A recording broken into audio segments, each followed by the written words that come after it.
And that is Chuck Season 4. Wow, I feel like we have said everything that can possibly be said about the 4th season of Chuck, Erin. This has been a really phenomenal season.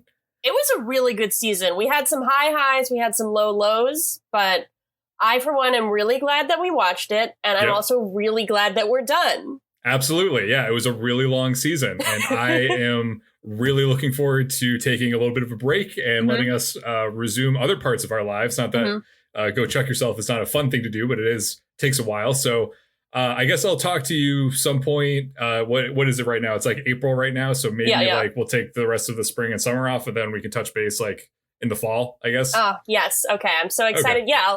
I'll get a PSL. I'll head into Chuck Season 5. It's going to be great, but it's going to be far away. We don't have to think about it for a good multiple months. Exactly. So I'm going to log off now. I'll talk to you later. All right. Peace. I'm really excited. I didn't want to say this in front of Chris, but like, I'm kind of looking forward to a little time apart. I think like it's good to set these boundaries. I have some like stuff that I've been wanting to do on the weekends. I'm working on a novel. I'm painting. I'm embroidering. Oh no, something's happening. Oh my God, someone's falling from the sky. Ah! Chris. You have to come with me. I'm from the future. What? You have to come. I'm from not too far in the future, I guess. Only like 4 or 5 months.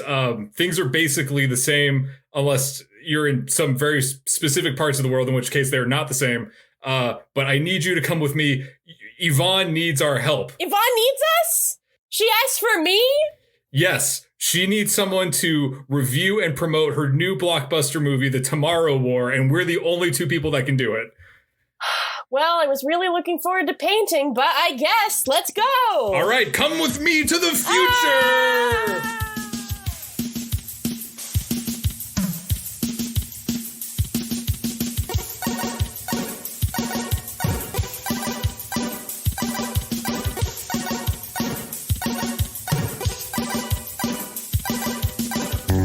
Yes, here we are. It's the future. Welcome to what I guess is we haven't discussed it, but I'm assuming this is Go the Tomorrow War Yourself. Yeah, I guess that works. Unless we want to say go ghost draft yourself and. Whoa, you're getting way too ahead. Okay, Erin, I'm sorry. You're too far into the future. I need to reel it back. I'm back. I'm back in the past. Okay, all right, let's go back. We got to jump a link to the past. That's some lingo for the viewer or the listener. We'll understand that momentarily. This is, I guess, Go Chuck Yourself presents Go the Tomorrow War Yourself, and what is the worst title of any episode that we've ever had. My name is Chris Gillespie. I'm bouncing off the walls. I'm energized. We have not recorded a single episode. I haven't spoken to Erin in months. I'm thrilled to be here. Erin, how are you doing? I'm doing good. I'm a little bit alarmed about you not having spoken to me in months. I don't know who I was talking to all this time. I outsource. I have a band of freelancers that takes care of all of my communications Freelance with everyone. Chris's. Okay, that makes Correct. sense. They take they study on my language, kind of like my text patterns, everything. Then they go off and they kind of just manage all my communications. Okay, So, well, that makes sense because I've noticed you've been using a lot of emojis recently, and that was not something that I thought that you were familiar with, that you were condoning. Yeah, I mean, I'm not anti-emoji, but the introduction, increased emojis is part of a strategic endeavor that we're working on to make me seem more likable, because apparently I don't come across as that likable. So I think emojis tested very high, so we're going to incorporate more emojis into my communications. That makes sense. All right. Yeah, well, as Chris said, I am Erin Arata. I don't know if I said that yet, but I am here. I am also excited. It's been a long time since we sat down together and talked about Chuck. We're not doing that now, but I'm still happy. We're not talking about Chuck. We are, in fact, talking about, if you're a longtime listener of Go Chuck Yourself, you might know that in the past we've done, I guess they've only actually been Christmas specials, sort of, because we did Shazam, an episode about Shazam, which stars Zachary Levi, and then we did an episode about The Star, which also stars... Well, actually, Chris, this movie is set at Christmas. You're right, it is set at Christmas. Damn it. Oh my God. Well, pretend we're releasing this at Christmas. Right. We're releasing this now actually to you in September. If you're in America, the movie debuted on Amazon Prime on like the 4th of July, I think. Mm-hmm. But we're releasing this now to coincide with the Chinese theatrical release of The Tomorrow War. And as of this weekend, it did $8 million. It's opening weekend. Yeah, it's doing pretty well. They have a little ways to go to make up for that $200 million budget that they had on this. But I'm sure they'll get there. It's on the first weekend. I'm not sure if you read this, but not adjusting for inflation, it's the 43rd highest budget movie ever made. Right. I did see that it was $200 million, one of the most expensive movies. I was like, $200 million doesn't seem that steep to me in terms of movie budgets. All right, high roller Gillespie over there. So the reason that we watched this movie is because Yvonne Strahovski is one of the lead actors in it. Yes. And of course, we are huge fans of her. And we want to be able to, we support Zachary Levi's films. So it only made sense to support this new movie that has. And I don't really want to watch The Handmaid's Tale. So it was this one. No, I think that would make for a very different podcast. Yeah. I don't even know how we'd handle it. I don't think it would sound good. I don't think we'd have fun, but we're not going to do it. But I think she was in a Predator movie too, but we didn't watch that. Maybe sometime. Oh, yeah, she was. Okay, so we can watch that next. And then, of course, we need to watch Vic Sahé's episode of Lucifer. Uh-huh. And then also Joshua Gomez's episode of Lucifer. And then we'll be all caught up. Oh, and also Mark Christopher Lawrence's Instagram comedy material. Right. And then by the time we do all of this, I think Zachary Levi's new movie, like the sports movie that he's working on. Oh, right. I forgot about that. Recently, that will be out probably. And then in promotion for The Tomorrow War that we are talking about today, Yvonne said that she is working on another project that she can't talk about. So maybe she will be talking about it later, and then by that time we will be covering it. Right, exactly. Mm-hmm. Maybe then the world will have been overrun by aliens who are trying to eat every human alive. But that's true. Mm-hmm. Who knows? Looking forward to it, to be honest. So the Tomorrow War, I think, to set the stage a little bit for what the Tomorrow War is, I think we have some basic facts about the movie. Erin, is there anything you'd like to share? It's directed by Chris McKay, who is known for the Lego Batman movie and also the Lego movie. He was a co-director on the Lego movie, and he worked on Robot Chicken, which I presume is something you know about probably more than me. Is that true? I do know about Robot Chicken. That just seems like something you would know about. It's written by Zach Dean. It seems to be he's not really worked on very many movies. This is the third movie that he's written that has been produced. The other ones are Deadfall, which was inspired by his time being almost in a plane crash, but not quite. And then 24 Hours to Live, which I don't know. It seems like he writes a lot of action films. He's got a bunch coming. One of them is called Methuselah and is about the biblical character, which we haven't seen a lot of Bible epics in the 2020s. So I'm looking forward to the return of those. Maybe that will coincide with the return of, or the arrival of aliens to kill us all. But that's some info for you. You want to talk about its complicated release history? So it was going to go out into the theaters, but then it had to get pushed, or it didn't get pushed back. I guess it did, but because of the pandemic, its theatrical run in America got pulled back, and Amazon bought the distribution rights to it. Yep. So then Amazon put it right onto Amazon Prime for everyone to watch, I guess, this year. It sounds like they filmed this movie. They must have filmed it like a few years ago at this point. Yeah, like they did film it a while ago. I mean, fellow podcaster Mike Mitchell of the Doughboys is another character in the movie. And I remember it was not as long ago as you would think, but it was definitely like well pre-COVID that they were talking about. They were filming in Atlanta.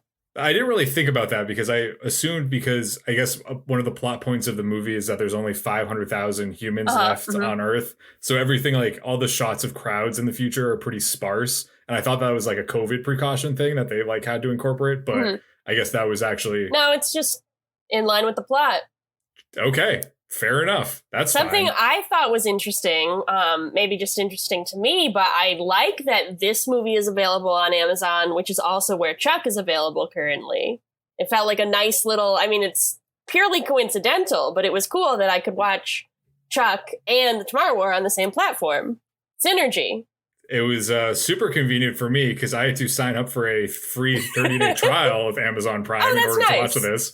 Did you set up your reminder to cancel it? I did. Yes. Okay, good. Thank you. Immediately. Mm-hmm. Yeah. All right. Good.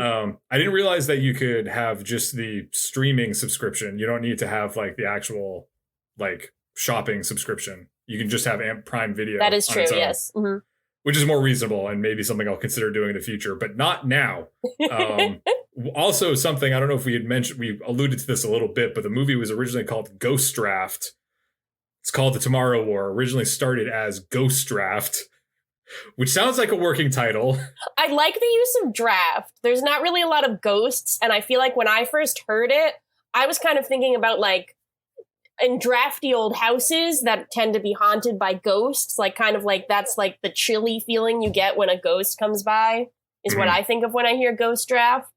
So I agree. I think The Tomorrow War is a better title. It's a war set in the future. When I heard Ghost Draft, my brain went to draft of like a piece of writing or something like that. Yep. So Ghost Draft in my mind is about like an aspiring screenwriter who also happens to be a ghost. And he's I kind of like that. Trying to make get his movies sold, but he's a ghost, so it's hard. But he has like all these cool things to write about. Little known fact about Ghost Draft is that it's a tie-in to Apple Plus's re-release of the show Ghost Rider. Mm-hmm. And it's actually the same character, Ghost Rider, but it's like a little bit grittier. They're trying to like bring him to a new audience. I watched the part of the pilot episode of Ghost Rider because I was a big fan of the 80s show. But the new version on Apple TV Plus is rough. It's not as good. Also rough, Ghost Rider starring Nicolas Cage. That's true. Especially the second one. You know what isn't rough, though, is The Edge of Tomorrow, which is pretty similar to this movie. Which is not this movie, surprisingly. No. I did definitely think they were related at some point. So I thought this movie was about people from the future going back in time and recruiting famous soldiers from throughout history to help fight in a war against aliens. That's not what this movie is about. Did you actually? That's what you thought? I thought going into it, yeah. I thought it was going to be like, we have to recruit, like, there's going to be like a gunslinger from the Wild West, and there's going to be like a pirate, and there's going to be like some other kind of military expert. This is a good idea. I'm sure it's already been done. I mean, that's what I thought the plot of Loki was going to be before it was released, so. Well, why don't we jump right into the future? But first, before we get to the future, we got to go to the I guess still the future, because the movie, the past, what is referred to as the past in The Tomorrow War is actually December 2022, which is the future from where we are right now. So yeah. I guess the entire movie takes place in the future. That's true. And when we say the past, we are referring to December 2022, which as of this recording has not actually happened yet. That's true. No mentions of COVID in the movie, which I thought was a little sus.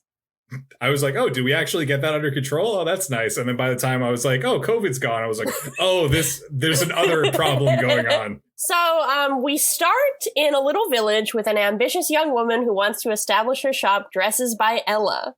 But she's in a patriarchal society, so it's a little bit of a problem. But she catches the eye of Prince Robert in the guard-changing ceremony, and the next day he shows up dressed as a commoner and wants to buy her dresses. Chris, what do you think about this? Is this Cinderella? This is Cinderella 2021 with Camila Cabello. I thought that would be a good bit because that's also an Amazon original. Okay, I did see that tile for it. I thought you were going to say you did see it, and I was going to be shocked. I did see it. Big Cinderella fan. I think we definitely need more adaptations of Cinderella. I agree. Okay, so what actually happens? I was going to call it the Tomorrow World. That's not the name. The Tomorrow War starts, and it's raining men. One specific man, Chris Pratt. He falls into a pool, kind of like Loki and my Loki fanfiction sentiment, which you can read on fanfiction.net right now if you want to. Erin, stop plugging your Loki fan fiction. How many? If I've told you once, I've told you 1,000 times. It's been 10 years. I need more readers. So Chris Pratt has a gun and he's on a mission, but we don't find out what it is because we cut to 28 years earlier in December 2022, which is, as Chris mentioned, next year. We're not there yet. It's Christmas time, as I mentioned, and Chris Pratt seems to be the same age as he was before, despite it being 28 years earlier. Who knows why? Maybe we'll find out. He's headed to a Christmas party in a suburban locale, not unlike that in Chuck versus the Suburbs. Good connection. I'll allow it. So his name is apparently Dan, and he is a high school science teacher with a precocious daughter named Miri. And let me tell you something about Miri. She loves two things. One of them is the World Cup. I guess after COVID, there's kind of like a soccer resurgence among America's like 9-year-olds. He also has a wife whose name we never hear throughout the entire movie. It is Emmy, according to the credits, but you wouldn't know that. You would not know that. And in case you were wondering, she doesn't talk to any other people in the movie. I think actually, she sits in a room with survivors of the war while they talk. She is present, but she might as well be a ghost. I don't think she even talks to her daughter. I don't think so. So he has the wife whose name we don't hear. He also apparently has some tension with an absent father. He immediately leaves the party. I guess he was just in there to drop up some ice, and he's taking a phone call that he hopes will include a job offer. Now, I want to note something here about the future. In the year 2022, I guess there's also a resurgence of wired headphones. I guess I can't really talk because we're both wearing them, but I think, like, AirPods are pretty common, like, Bluetooth headphones are pretty common, but Chris Pratt in this movie, he's got wired headphones, and he's using them to talk on the phone. That's such a good point. I was more hung up that the fact I'm like, this day is either maybe it's Christmas, maybe it's Christmas Eve. It's certainly probably a weeknight or after business hours is what I was getting hung up on. And he's very clearly on some kind of like job interview call. And he's like, I have to take this call. And his wife's like, what are you doing? And he's like, this could be my big break. And it's like, who on earth are you talking to on like Christmas Eve or the weekend before Christmas for a job interview? It just was very weird that they wanted to. Also, apparently in 2022, everyone gets so sick of using video chatting and Zoom and everything that we're like, we could do a video interview, but fuck it. Just get on the phone. We're just going to have a conference call and party like it's 2008. Honestly, I don't blame them. I'd love to get off Zoom every once in a while. I was on a call recently where people didn't turn their video on, and I was so confused. I would like to point out something in this scene kind of in the movie also. Chris Pratt's wife, who is a shell of a human being. Yeah. One of her things that she does is she prepares some kind of Christmas appetizer. Oh, her tuna Santa. Mm-hmm. Right. So she has the Santa Claus head made of tuna fish salad. Mm-hmm. Yeah. She's upset that no one is eating it. Mm-hmm. And then Chris Pratt says, don't worry, when I get back, I will, quote, eat all of your tuna Santa. Was this intended to sound incredibly dirty, or am I perverted? Well, I didn't think of it that way, but now that you're saying it, yes, I think that. Also, we never see it again, so did, like, the prop department just have to make that for that one joke? Yeah, probably. I think that's probably where most of the $200 million went. That's true. I mean, it was a very nice tuna Santa.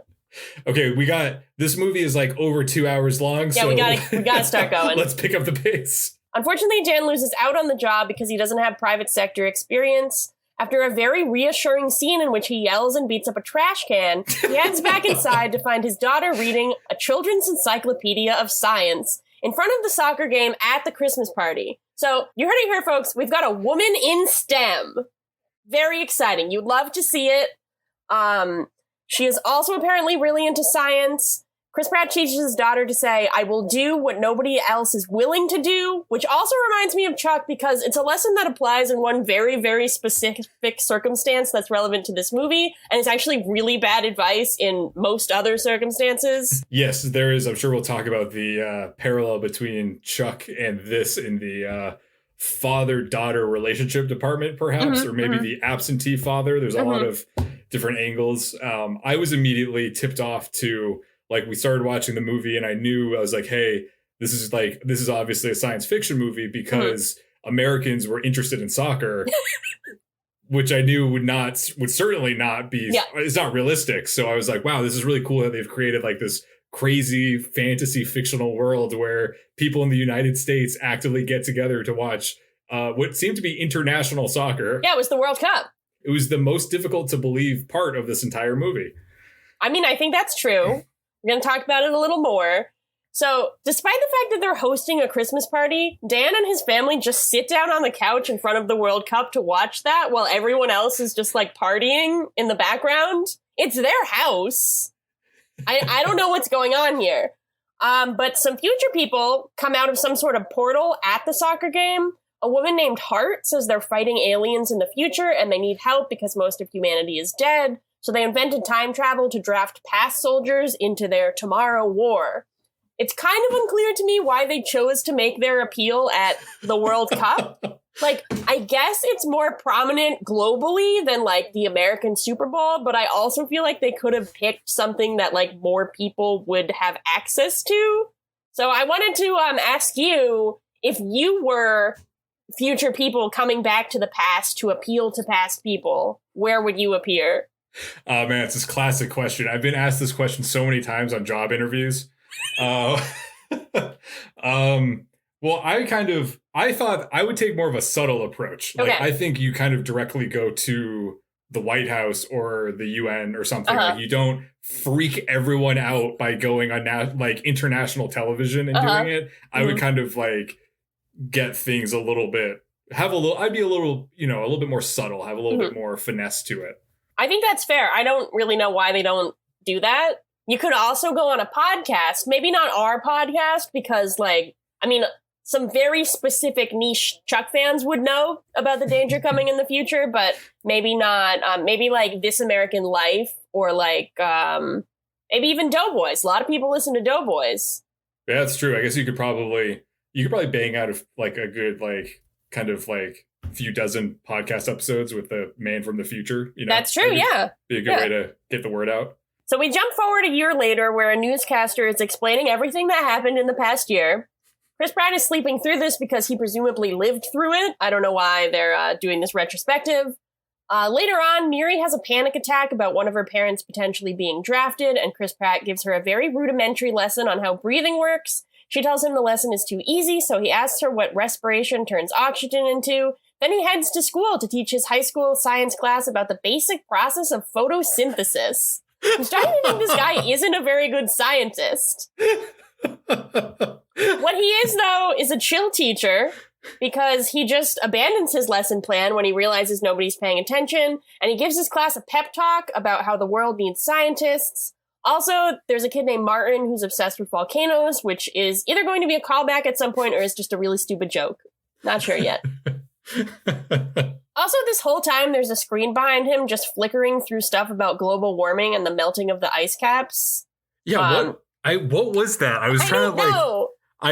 I keep thinking about, like, what was the purpose of having that? Like, it was like a television running through, but it wasn't a television. It was a television screen, but it was just circling through, like, the same wallpaper about, like, polar bears losing their habitat. And that didn't seem to be, like, it would... And he wasn't giving a lesson about that. It would kind of make more sense given the plot of the movie if that's what he was talking about, but that wasn't what he was talking about. No. And it was just on constantly. And I was like, I have no idea. I find that very distracting if I were a student in that class.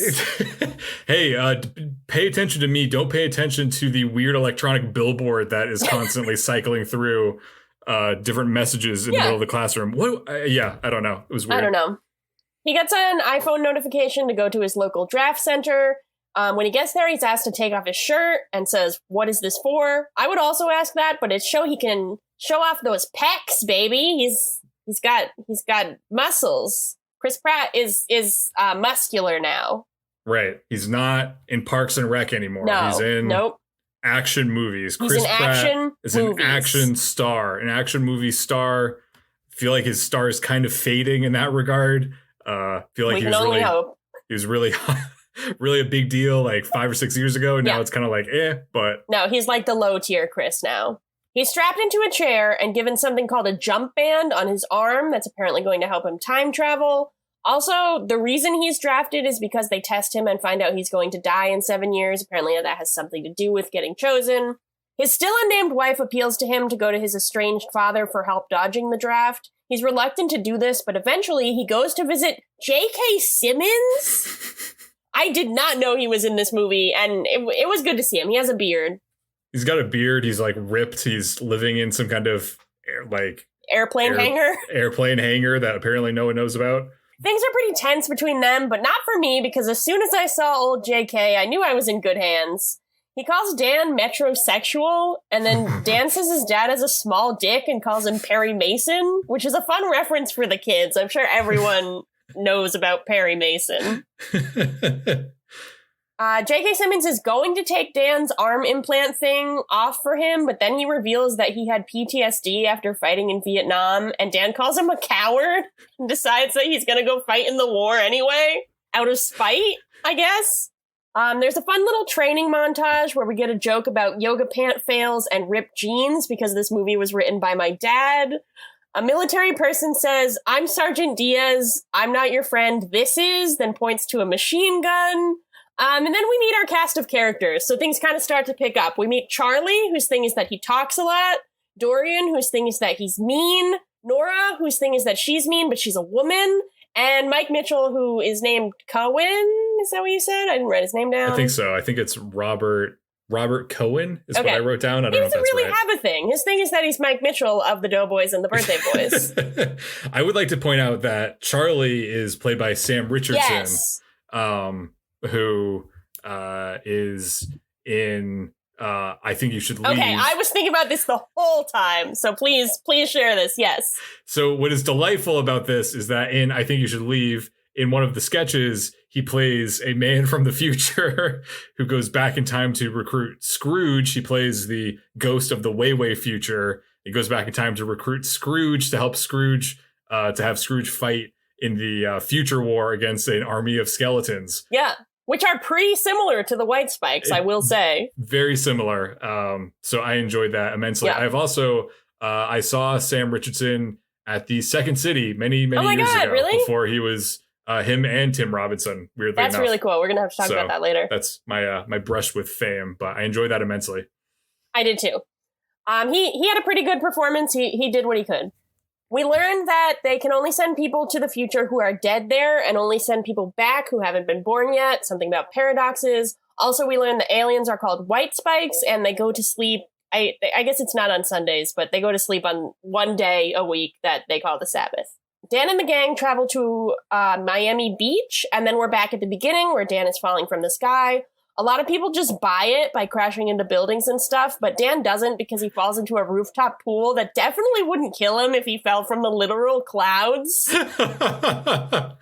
Yeah, he falls from the sky, but then he hits the water and he just is totally fine. Yeah. I wish that he died on impact because then this movie would be so much shorter. Actually, no, we haven't even gone to Yvonne yet, so I have to. Yeah. Well, my next note is Yvonne. At this point, we're at 38 minutes and 39 seconds. And that, my friends, is when we meet Yvonne Strahovski, whose name is listed in the credits as Romeo Command. But I was calling it at this point. Actually, I was calling it well before this point that this was going to be Dan's daughter, Miri. We don't get that reveal for a little while, but spoiler alert, that is the case. So I might just call her Miri. She's some sort of military commander, and she gives Dan what's basically just a video game mission over a headpiece, where she says, "You gotta rescue the people from the research facility before the city gets bombed." This movie is basically a video game. It's basically, I think it would be a good video game. That's what I was thinking. I said, I wish this was a video game. Yeah. This would have been an okay video game instead of a mediocre movie. A lot of times when I'm playing video games, or mostly watching other people play video games, I'm like, I wish this was a movie. Mm-hmm. But in this case, it was the opposite. Right, exactly. So Dan immediately takes charge because I guess he's a veteran. He fought in Iraq. I didn't mention that, but he did. He and his gang make it to the lab, but all the lab people have been killed by the White Spikes. So Yvonne tells Dan to get some vials and get the hell out of there. There's a pretty boring scene where they all go down a stairwell really slowly. And then a bunch of people die, and we see White Spikes for the first time when Dan fights one with an axe. How would you describe them? I would describe them as a combination of dinosaurs with wolves And also they have tentacles and kind of look like the monsters from Stranger Things. Yeah, okay. I think that's a pretty good description. They shoot spikes out of like, I don't know if it's a tentacle or a tail or a second mouth. They shoot spikes like really fast. Yeah, big spikes. We're talking big spikes. Like, if you got stabbed with one, you would die. It's like a foot-long spike. Size of my arm. Yeah. They escape from the research facility, and there's a slow-mo fight scene with guns and explosions and orchestral music. Mitch falls off a roof and breaks his legs, I guess. Dan wants to help him because he's a good guy, but Nora stays behind for some reason. I don't really know why she did that, because nothing was wrong with her. But they shoot at the monsters and then get blown up. Dan, Charlie, and Dorian are the only ones who make it out of there. And also, Yvonne does a lot of yelling during this whole time. She's a lot of yelling. It's nice. She's got a good yell. So Dan and the gang wake up on a military base in the Dominican Republic. Charlie and Dorian are sent off to do God knows what, but Dan goes to meet Yvonne, who we quickly learn is in fact his daughter Miri. She's a scientist and she went to MIT, which is nice. She apparently created the research force. Dan's a little shaken up by this, but Yvonne is a little cold. She says she brought him to the future for a reason, but refuses to tell him what it is. Then she gives him his second video game mission. This time, they've got to sedate and capture a female white spike to study her physiology in the hopes that they can find a way to kill her and the rest of her species. While Dan watches from a helicopter, Yvonne goes down into a cave and basically just headbutts the female monster into a cage. Unfortunately, she sort of gets knocked down by this, so Dan has to rappel down and rescue her from the literal jaws of death. They physically push the old girl into a cage, and I gotta say, I felt a little bad for her. The white spike. It wasn't very nice. She didn't want to be in there. Yeah, I had similar feelings. Not at this point. I guess slightly later, like when she's like chained up. Yeah, she's not like, happy. Why am I feeling more empathetic for the monsters of this movie that, and I cannot stress this enough, have no redeeming qualities. Like the monsters are not. They're not supposed to be humanized in any way. They don't like have language. They don't like. They don't. They literally say at one point, like, they're only here to eat us. Yeah. They're truly the scariest monsters possible that are just pure evil. Yeah. And I was like, oh, they have her chained up. Oh, yeah, that's sad. So oh, nice. Poor thing. She's just trying to do her. Yeah. Like, there's no reason. There's no way that they're going to become friends with the monsters. That's not the moral of the story. No, there's not any, like, kind of, like, twist where, like, actually the monsters were meant to help humanity and humans fucked it up. They're just bad. But right. I felt bad for them. Right, because we're good people. So Yvonne and Dan end up in a car chase / gunfight with the white spikes, which really feels like a video game. They make it away, and then they end up having a heart-to-heart about how Dan died in a car crash on her 16th birthday after divorcing his wife. Yvonne cries a lot. I would say this is her money scene. Yeah, I think this is why. At this point, I was like, okay, this is why they have Yvonne here, because they need someone who can do the action stuff, but then can also deliver, like, emotional performances. So this is kind of like an ideal role for her. Yeah. Which I was like, I'm glad that they have her for this. They're on the beach during this scene. And when I was thinking, like, I was getting, at this point, I became more agitated by the mechanics of time traveling because they try to do it like they explain it in a cheeky scene earlier. Like, well, this is how time travel works. And everyone's like, okay. And I'm like, eh. And then, so my whole thing here is Yvonne grew up with her dad dying 7 years. So like in 2030 or whatever, but she doesn't, that means that the Yvonne in the future was the same girl that her dad got sent into the future. And so it's not the same timeline, because if Chris Pratt dies in a car crash, that means he dies after going to the Tomorrow War. Do you know what I mean? I do know what you mean, and they don't really, I feel like they tried to explain that with the thing about, like, both timelines are moving forward at all times, even if they branch off, but, like, it doesn't really make sense. No, because I was like, she would know that this would happen, and the girl that, I don't know, it was just confusing. It's inevitable to have this kind of thing. Yeah. The like, gist of this scene is that, like, because he lost that job, like, Dan just hates himself, and, like, everything in his life falls apart after this. Is that what you took away from it?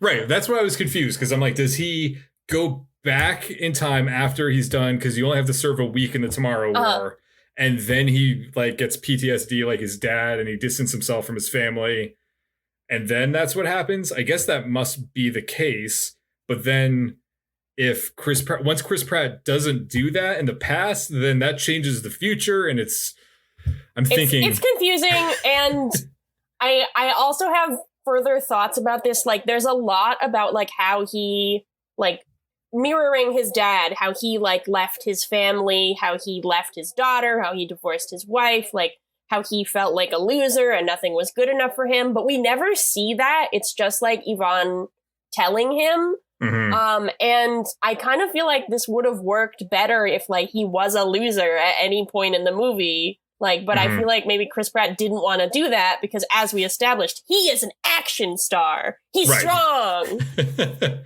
He's no loser. He's married to a Schwarzenegger. Yeah. Is that true?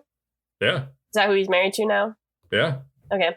They head to a new floating military base in the Bahamas. There's a science-y montage, like probably the most science-y montage I've ever seen, which is just like a bunch of close-ups of beakers and people putting things into beakers and then like code on the screen while they try to figure out why the female is immune to toxins. Miri explains that the reason she brought Dan there was so he could take the toxin back to the past and have it mass-produced so the future never happens, which does make sense, but I don't know why it had to be him. She's kind of like, I wanted to trust you, but I don't know why she couldn't just like give that to anybody else. They make a new toxin that should kill the white spikes, but then a bunch of them arrive and swarm the base to rescue the female, who I cannot emphasize enough is tied up and very sympathetic. Even though there's no reason for her to be, we should definitely want her to be in pain and to be dead, but we do learn that she does seem to have like cognizant thoughts because she seems to have it in for Yvonne now. Like she wants to get her, which like, can you blame her, honestly?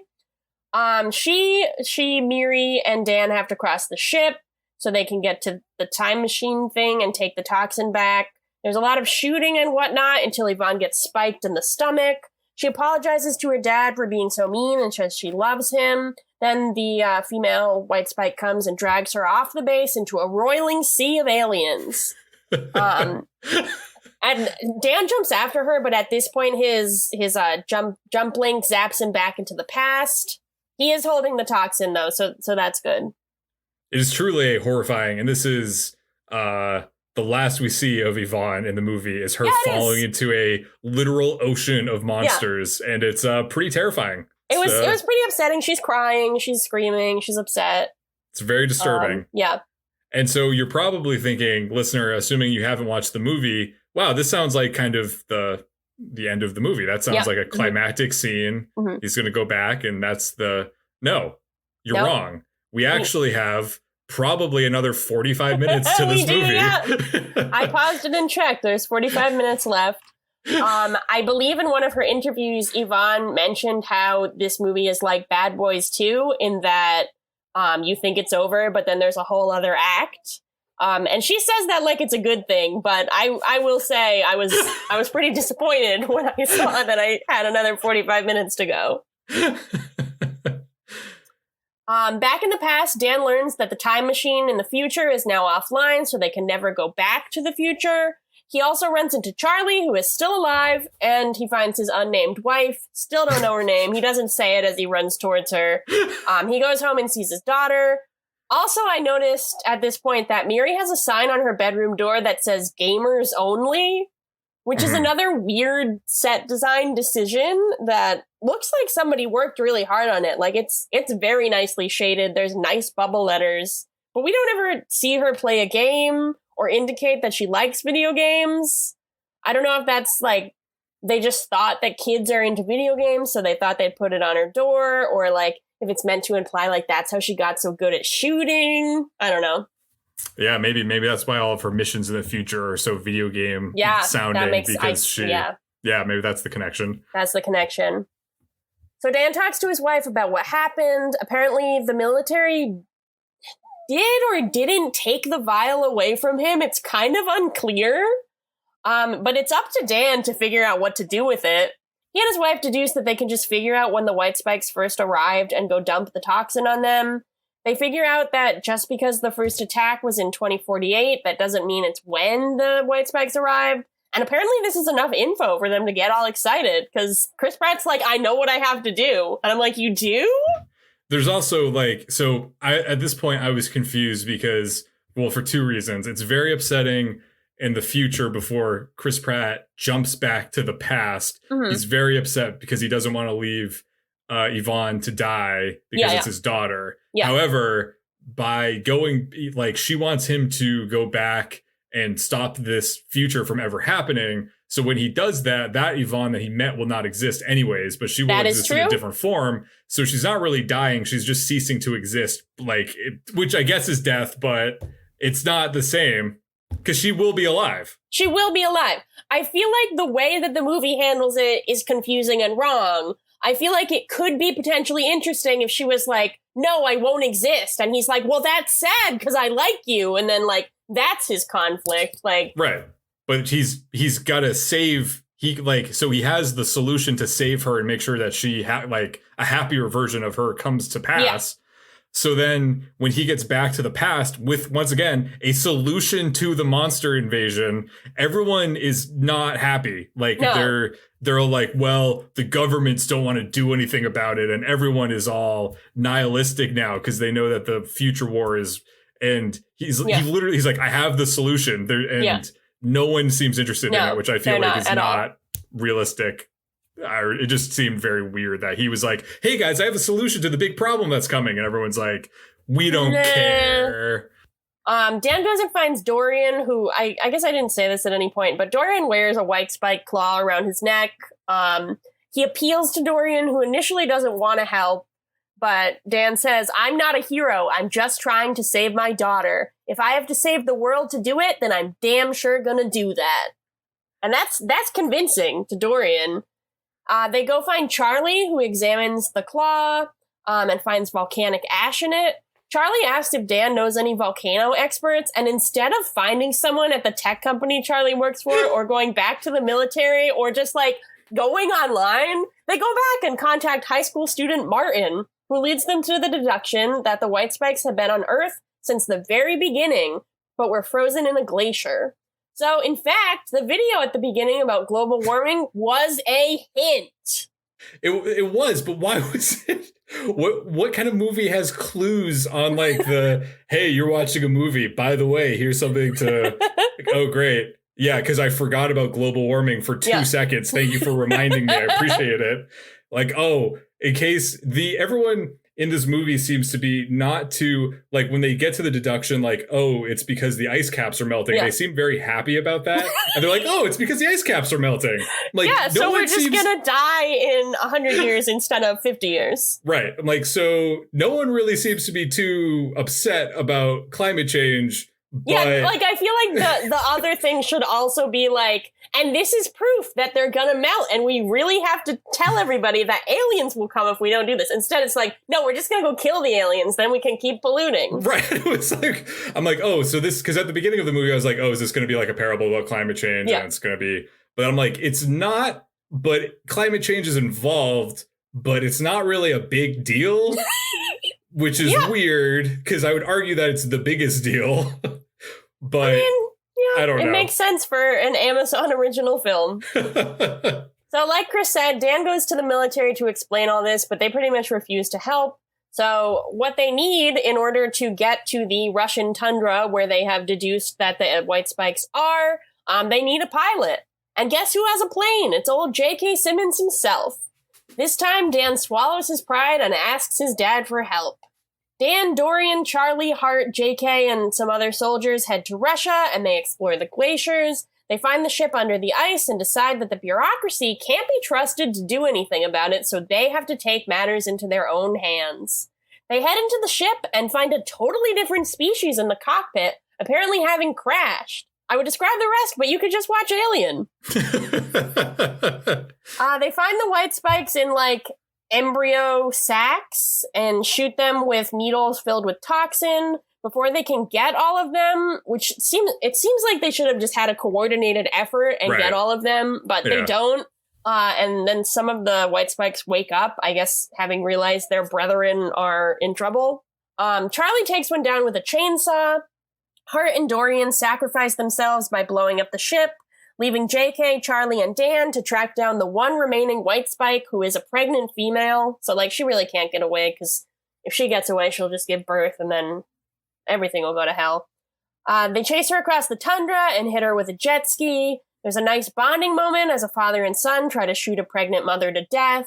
At one point, JK tries to sacrifice himself, but Dan jumps on the White Spike's back like a little pony. He screams, "Die, die, die," then kicks her off a cliff where she disintegrates into goo.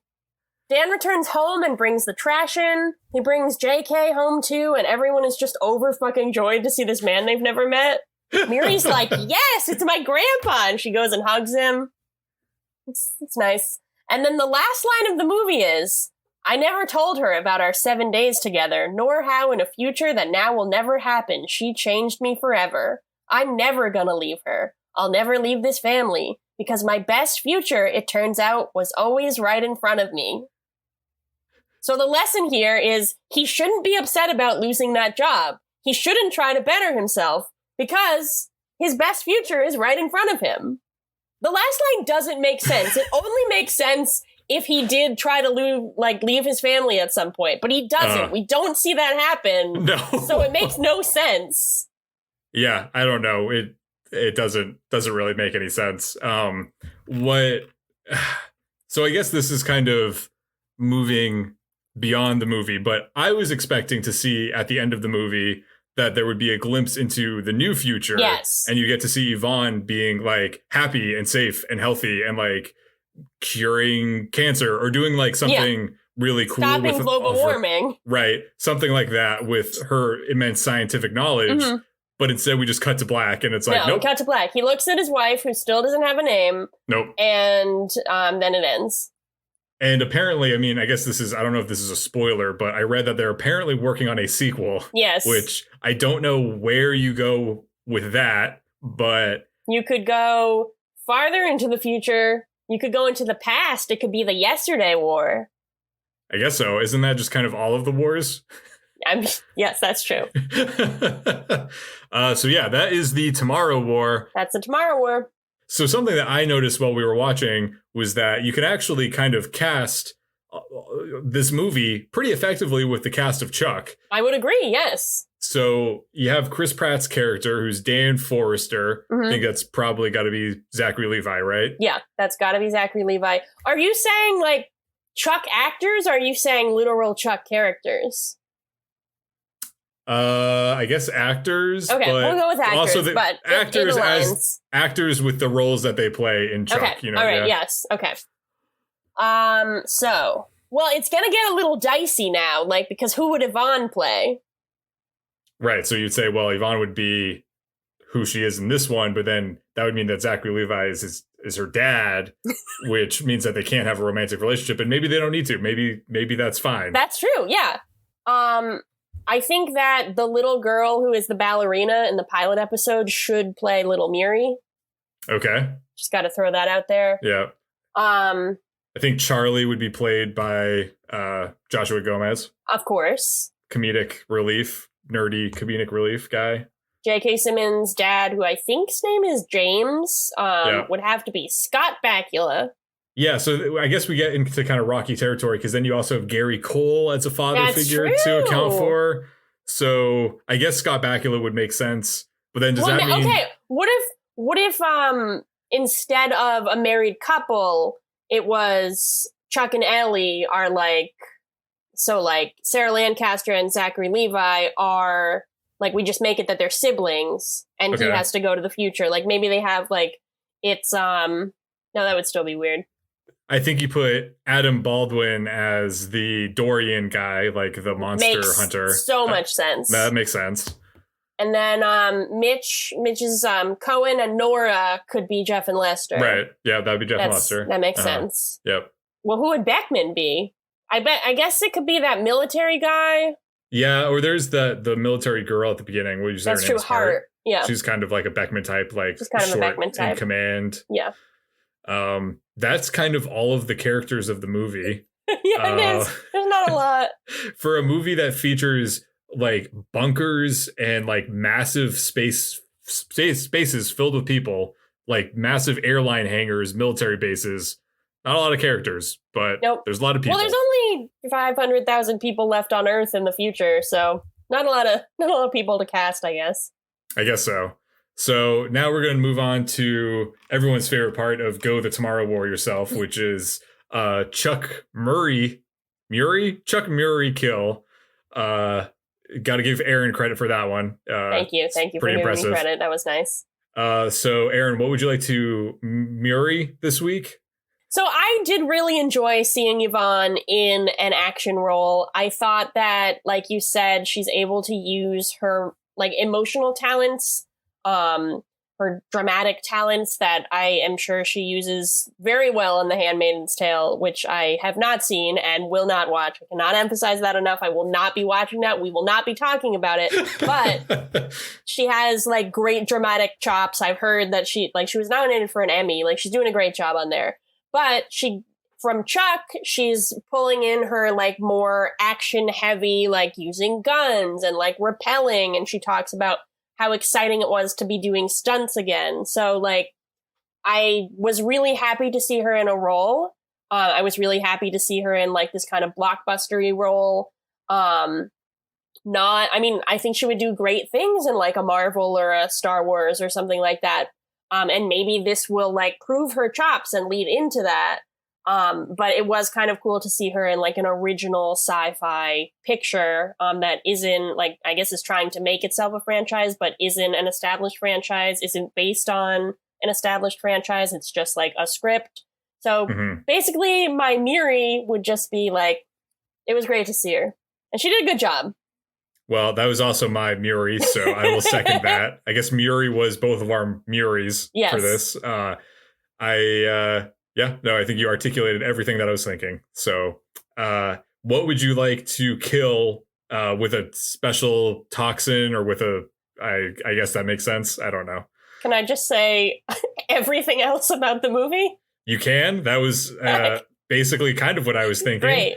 I wanted to kill the fact that there's not more Yvonne screen time. Yes. She's in less than half of the movie, I think, right? She's like really only in. I was really led to believe she was a big part of it based on the giant billboards all over LA. I thought she was going to be like one of the main soldiers. Like she was going to be kicking ass and doing everything. And she is like the main person in the future, I guess. But, and then she's allegedly going to be back for the sequel. So I don't know how that works. I don't know. Well, maybe she'll have more to do there. Maybe.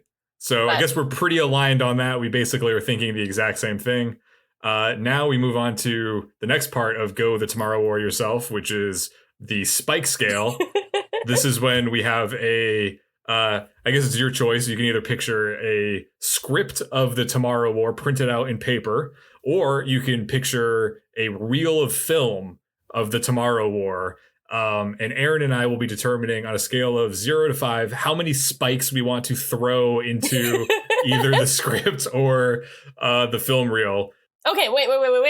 So we want it, if we don't like it, we'll give it a higher spike scale. Correct. Things are it's a little bit different than the scooter scale. And how many spikes would you like to launch into this project? I'm gonna use my tail / tentacle / mouth to shoot 4.5 spikes into the film canister. Okay. What about you?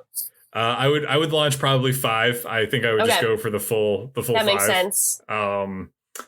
Once in a generation, a movie comes along that makes you think, makes you cry, makes you laugh, and serves up a boatload of thrills. This is not that movie. Is that an actual review? Or is that just you? That was really nice. That was like an Ebert kind of review. Yeah, it sounded pretty legit, right? I'm getting good at this. I took my time off of Go Chuck Yourself to really practice my movie reviewing skills. For a movie that was directed by someone who has worked on Robot Chicken and did the Lego Batman movie, this movie is really not funny. There's attempts at jokes throughout, but it's really like none of them are like fun or good. But I will say, I take it back. I said that it didn't make me think. It did make me think. and I will give more information on that in a moment. Before I say that, though, I would like to mention that I did not think this movie was entertaining. I struggled to pay attention. I was more interested in the clock than I was with what was going on the television. I had to pause for a significant amount of time just because I wanted to take a break. I would have guessed that this movie was written and developed like 15 years ago because it felt so dated and stale as a concept.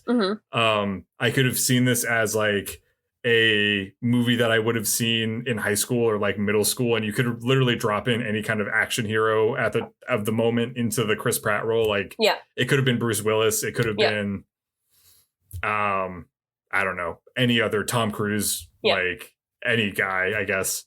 Could have been Tom Cruise and Emily Blunt, even. Exactly. It could have been that. I do think that the cast had a decent amount of potential, like talking about the cast. Yeah. It's kind of interesting, but the writing was just so bad and so uneven and so hard to follow that it just was not fun to watch. I don't think there's any reason for this movie to be over 2 hours long. Like, I think that was just ridiculous. Like, they could have, I think, maybe had 2 hours, maybe a little bit less than that. But so it did make me think. Here are the thoughts that I had while watching this movie. Thought number one: wow, this movie really makes me appreciate the star. I never really thought that I'd be like, wow, I wish I was watching The Star right now, but here we are. I guess The Star was not as bad as we let it out to be. Thought number two: why do I think it's fun to watch movies ironically? I should stop watching bad movies and just start watching good movies. Why do I do this to myself? And thought number three, which was, I can't believe I suggested making an episode about this. Erin is going to disown me. Maybe I should text her now and tell her not to bother because this movie is that painful. And I would give you, because I'm on the East Coast, you're on the West Coast, I would kind of be giving you a warning from the future of don't watch this movie. That's true, yes. But I did not do that because I wanted you to suffer. I appreciate that. Thank you, yes. That is my review of The Tomorrow War. It was a good review. Again, it sounds like you could post it on the AV Club right now and be right at home. I will do that. What would you like to say? Do you have a review? Thoughts? I feel like you've covered it. I think that like I said with my Miri, like it's nice to see an original science fiction film that isn't based on a comic or isn't like something that was developed a really long time. Like it's nice to see an original thing that is not Marvel or owned by Disney or owned by I don't know, whatever. But this was not that was all it had going for it, and it is maybe kind of a detriment that like it wasn't that good. Like it's a bummer that it wasn't good. I mean, I wasn't expecting it to be groundbreaking, but it would have been nice if it was at least like kind of like a movie you could watch on cable and would like be entertaining. But it really wasn't. I agree that the cast all had potential. I think they're all good performers. I mean, I'm not the biggest fan of Chris Pratt, but like I think they are all competent people. I think Yvonne is a really good actress. I think Sam Richardson is really funny. I just think that the script didn't give them a lot to do. And they had to do a lot of heavy lifting in it, like without a lot of reward for it. So it was like, I wouldn't say I came out of it like feeling depressed or anything like that, but I would say that like, I agree it's not entertaining. If you're on the fence about whether or not to watch it, like if you like it, please tweet at us and tell us like what you liked about it. Cause I'd love to hear an opinion from someone who enjoyed it, but it was not for me. So thought number 4 that I had while watching it was that the Tomorrow War is kind of like an amalgamation of every Chris Pratt movie. Cause I'm like, go on. I feel like I've seen this before and I'm like, oh, he's dealing with like these scary dinosaur looking things. I'm like, okay, that's Jurassic World. Then I'm like, well, there's aliens involved and whatnot. And I'm like, okay, that's kind of like Guardians of the Galaxy. And he also has problems with his dad in Guardians of the Galaxy. So. Correct. There's also, I haven't seen that. There's that one where he's with Jennifer Lawrence and they're in space. They're in space, yeah. That's kind of like time travel. That's the future, so, yeah. Right. So I'll do that. I guess it's really not like the Lego movie in any kind of meaningful way. But it's the same director, so... Same director, so there's that. I guess the Lego movie 2 kind of has like some, like, we gotta save the world elements to it. And he's like a regular guy in that as well. Yeah, so this kind of just felt like a Chris Pratt movie multiplied against itself like 3 times. And then what you get is just like this weird kind of like monster hybrid mutant movie where you're like, this is not really that coherent. I also can't believe how shamelessly they just copied Alien. Like it wasn't like they were making like a fun little reference. It was just literally Alien. They can't. Can you do that? Like, I don't think you can do that. Hey, but there's a Chuck connection, though. They referenced a popular science fiction movie from the 80s. That's true. That is true. It's basically like Chuck the movie right here. It's basically what this is. It is basically. I mean, if you told me that, like, before they cast Chris Pratt, like, Zachary Levi was in the running for this role, I would believe you. 1,000%. He could have done that. No problem. Yeah. Now we have the lesson of the week. Erin, what did you learn this week? I learned that you should do what nobody else is willing to do. That's my takeaway. You just gotta, if you look at, like, if you're thinking about doing something and you think, like, no one else, not only would no one else do that, but nobody else would be willing to do that, then you should do it. Morally, if you think that other people morally wouldn't do the thing, you should do the thing, because that is what makes you strong. Like watching the Tomorrow War in its entirety. You do what nobody else is willing to do for the sake of your podcast. This week, I learned that sometimes you just need to heed warnings in the present. You don't need warnings from the future. You just need a warning from the present of Erin saying, I can't believe we're going to watch this movie. If you should have just listened to Erin, because then if you listen to Erin, then you'd have 2 hours and 18 minutes of your life back, which are now gone forever because you watched the Tomorrow War. So I'm going to start learning more from the present moment and listening to me. I guess listening to Erin more, which is not something that I enjoy doing, but it's something that I should do. Thanks. You too can listen to Erin more often, because starting next week, we'll be back with season 5 of Go Chuck Yourself. We're going to be talking about the season 5 premiere of Chuck. It's the last season of Chuck. It's insane. It's really insane, and I'm probably going to be crying the whole time. But then we can just start over from the beginning. We'll talk about it. We'll just jump link back to the past, and then we'll good idea, watch all this. Yeah, there we go.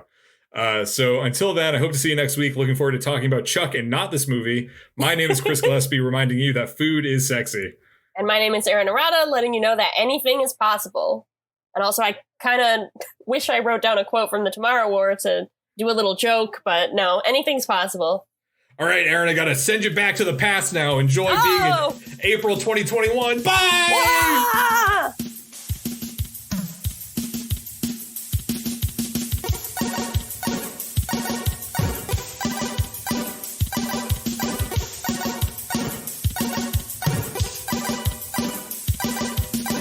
Thanks for listening. As always, a big thanks to the artist Hadakoa and the fine folks at freemusicarchive.org for providing us with our theme song, Warm Up. If you want to drop us a line, you can reach us at GoChuckYourselfPodcast@gmail.com. Don't forget to like and subscribe to Go Chuck Yourself on your preferred podcast platform. New episodes come out every Monday morning, and you do not want to miss a new episode. Thanks again. We'll see you next week. Bye-bye.